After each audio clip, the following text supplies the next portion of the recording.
Hey guys, and today Shiel and I are going to do our AFL Q&A once again. I think it's episode 4 this time, mate. Yeah, about that. Sounds alright. Going alright, isn't it? Yeah, no. All you got to do, guys, is keep asking us questions, and this segment keeps going. So Yeah. just keep getting on it. And There's some good questions too, some different ones, yeah, which we've is nice. got some pretty handy ones this week. We'll start off with Footy Collector, who's probably one of our absolute favourites. Yeah, in he terms loves of a us. question. Oh, Which is favourites of good. us in terms of him asking us questions. Yeah, exactly. Oh, he's got 4 for us this time, only 4.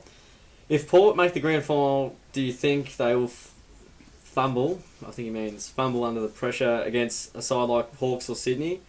Right now, which 2 teams look like they will make the grand final? Who do you think has the longest kick in the AFL under 30? Who is under 23 and looks like they'll play 350 to 400 games? Lots of questions here, mate. Yeah, unique ones, but they're good. Yeah, Kicks you're off. assuming Justin Fletcher's the longest kick in the AFL. I'm not sure, but in terms of Port Adelaide fumbling under the pressure, well, I guess they can. I mean, any team can realistically. I mean, they did in the preliminary final last year against the Hawks. They didn't quite kick straight and make the most of their chances, and got them in the end. And I mean, Hawthorn just love winning preliminary finals by less than a kick, so Yeah. I don't know what goes on there.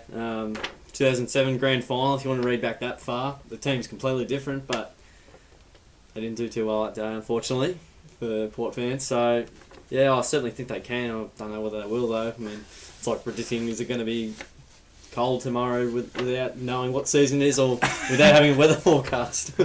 So, yeah, it's a pretty random one there. But It's pretty random. 2 teams look like they'll make the grand final. Well, at the moment, and it doesn't really matter what's at the moment because that changes. Fremantle and Hawthorn, probably. They seem to be the most informed team in the comp at the moment. Can't really go past them. No, I'd have to agree with that. Oh, that's good to hear. But yeah, I mean, premierships aren't one in April, as they often say. No. So yeah, I mean, I think lots of changes will happen, but they'll be up there. Who do you think's the longest kick? Well, I reckon Trent McKenzie seems to have a pretty lethal left boot on him. He seems to kick You're it. looking at my sheet, mate. No, what are you doing to me? No, he was who I designated, and he's probably the longest kick. Kicks about 65, 70. Can't really think of many other players that can really roost it. Under 30. And no one will probably ever play 350 or 400 games again. No one. Maybe a couple, but yeah, it's very unlikely to happen again. It's like the chances of someone kicking 100 goals in a season. It's just gone are the days where players kick those types of goals. And I mean, if you look at it, you have to kick about 4 or 5 goals a game to be a chance. So it's so Doesn't unlikely. happen these days. Yeah, too team oriented. But I'll just pick Dylan Shiel out of nowhere. Yeah, he's a good player. Yeah, no, fair enough, mate. I'll Yeah, go have a through crack at your. him if you want. Yeah, go through yours. Yeah, the first one, I guess you summed it up fairly well. They could crumble or fumble, but I don't think they would actually. Maybe first grand final there, but they have been deep into big games, and yes, they struggled last prelim, but I think they would have learned from that. And if they say they're playing the grand final tomorrow, I'd expect them to give a good account of themselves. So Yeah. but as you say, it's simply an opinion. 2 teams, yeah, I agree with Tice, Fremantle and Hawthorn there, so that's pretty self-explanatory. Freo's definitely the form side of the competition at the moment, and Hawthorn or Hawthorn, you know when they get their full list happening and all that, they'll be right up there when the whips are cracking. That's right. I also had Mackenzie written down, and I also had Shannon Hearn. Is he under 30? He'd be getting close. He is. Yeah, he's probably mid-20s. Yeah. Is he? Yeah, he just looks old. that hairdo. Yeah, but Shannon Hearn's a pretty good kick. I reckon he can roost it a long way when he gets onto it, but he hasn't used it as much this season. But Daniel Richko's alright too. Yeah, he can kick a long bomb too. And the games is an interesting one. I mean, if Gary Ablett wasn't injured like he is at the moment, he's on track, or was on track to play 300 plus, and you feel like he's got a lot of longevity as well. It's an unlikely thing to happen, but I also had Joel Selwood. The way he plays probably means he won't play till like 33, 34, but he's 26 and he's played 186 games. He's going to hit 200 this year, all going well, which is a great effort. And I threw a name out, Ollie Wines, so I think he had played every game until he got injured, but I don't think he'd missed a game. So Yeah, well, You know, that puts him in with a chance. yeah, he's debuted immediately, played every game. He's he's going to be a 10-year player for Port Adelaide. He's a gun, so he would be an early runner. But yeah, In contention. yeah, it's 400. It'd be likely. Dustin Fletcher's just about to hit it, and he's 40. It's And a once in a blue moon. It's been, sorry, go on. Yeah. 350 is maybe more achievable, but even so, extremely hard. So Yeah, well, and Dustin Fletcher's been playing longer than I've been born, so that's another Yeah. aspect to take into account. How long do players play for 22 years? Like, yeah, it's pretty exactly. uncommon. So But yeah, thanks for the questions, mate. We'll go to Darth Muse, another fave of ours. Yeah, he's a good bloke. Bit of a Dogs question here. He says, how is Ace Cordy keeping Will Minson out of the Bulldogs side with just 7 hitouts versus the Swans? New coach Beveridge must hate Minson. He must have done something behind closed doors because I can't understand it.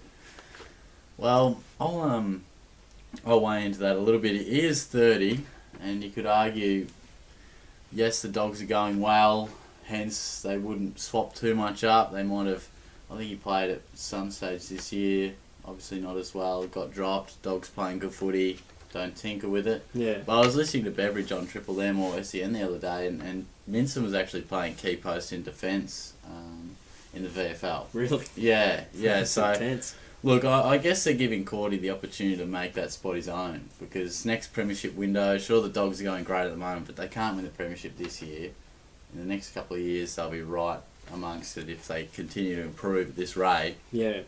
And you would doubt Minson would be in that frame. So I guess they're giving Cordy, who is promising, and they've put a lot of work into, to do the best job. But yeah, a bit of a different point of view. I don't know if you heard it or not, but yeah, he was playing defensive post. So It's different. it's different.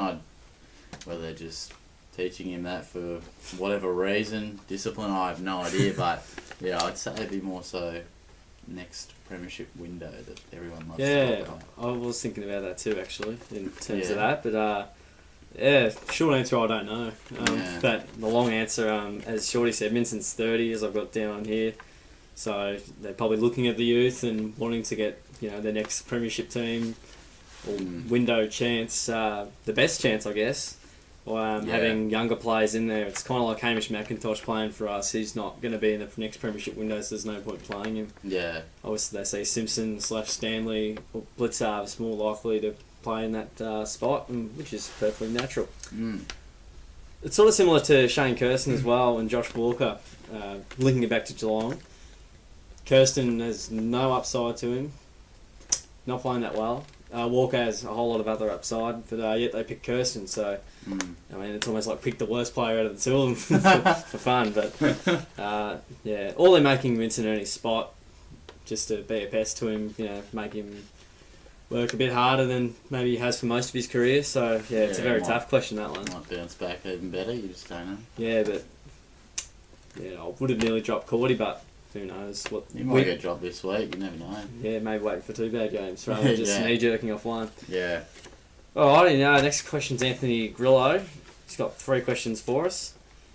If you had to sum up Geelong's form at this point of the season in one would In one what word. would it be? In one word, yeah. No, just sum it up. Yeah, it was tough to read the sentence. Sorry, Anthony. Who is the best player in the AFL so far in your mind? So I'm guessing you mean that's this year.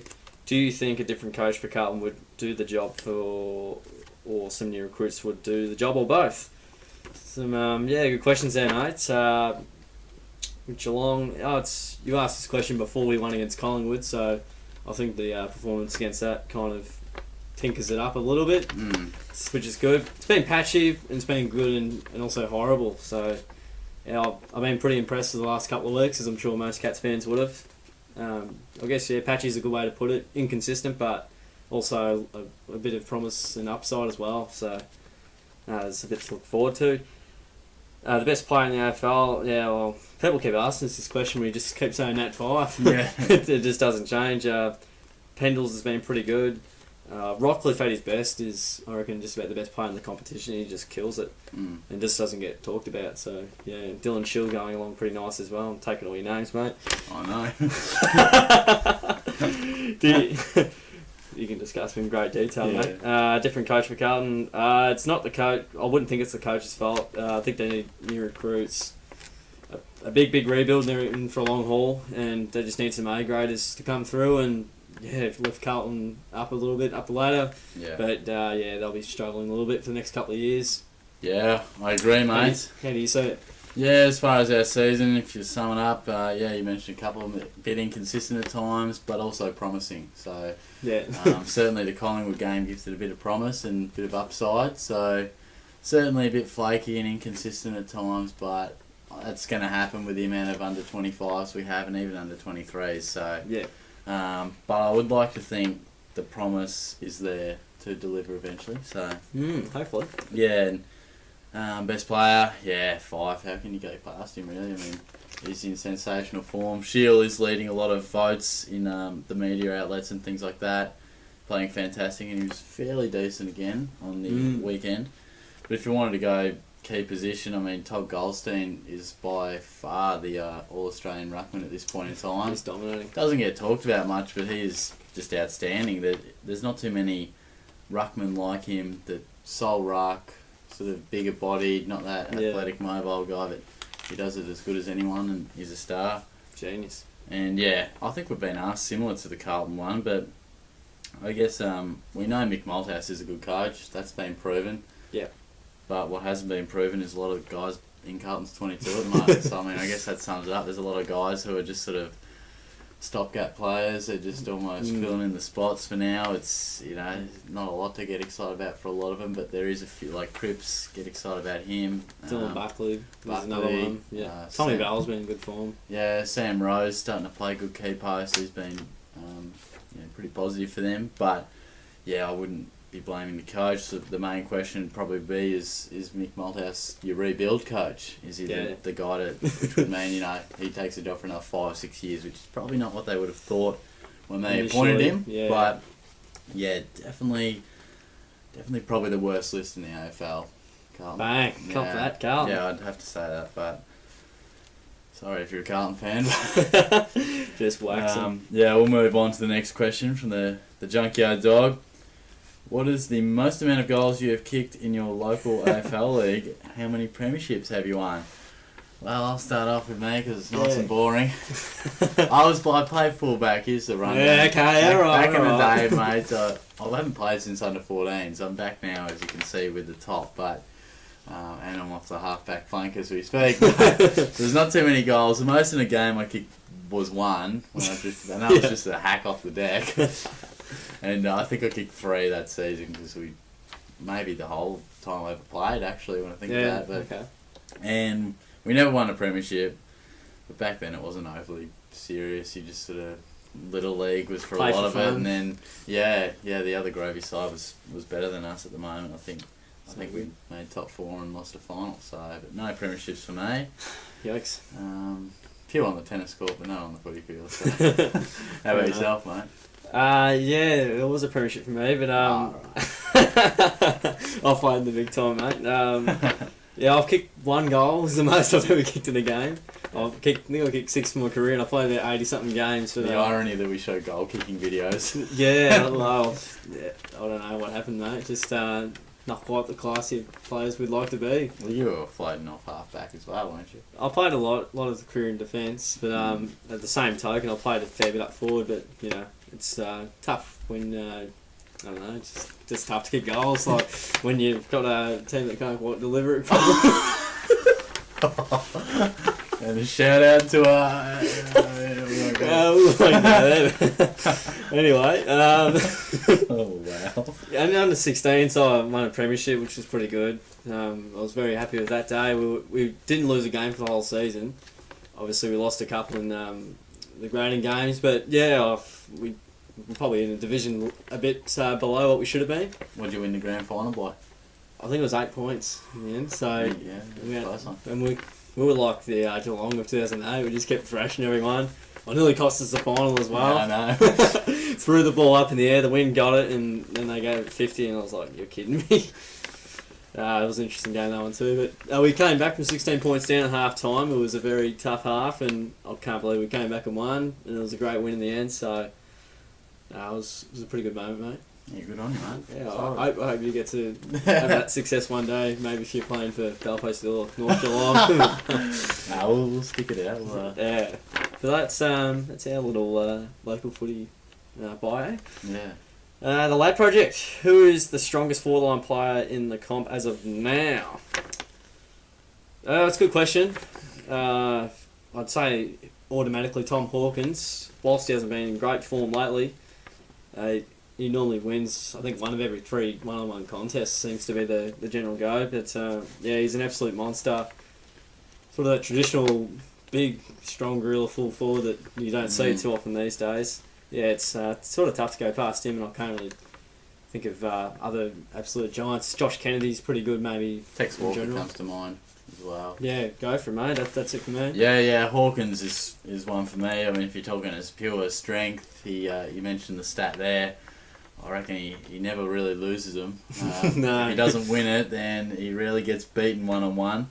Yeah, Tex Walker comes to mind as well. Jeremy Cameron's in great form, but he's not really a power forward, is he? He's more your mobile, around the ground, and certainly take a mark. Yeah, a bit like Buddy. Yeah. But yeah, power forward, they're a bit of a rare breed these days, but Tommy, he's a huge unit, and he'd push us both aside, mate. So. Yeah, for sure. What about Levi Casbolt, mate? He's a strong lad. I wouldn't say he's the strongest, but he's probably one up of the there. best marks in the competition, but Yeah. probably the worst kick. So it's not a good combination. No, it's a bit useless. But yeah, no, certainly Tommy Hawk is definitely up there, and he's got a bag on the way pretty soon, I reckon. He's pretty confident about that. Yeah, he needs to. He's overdue. Yeah, for sure.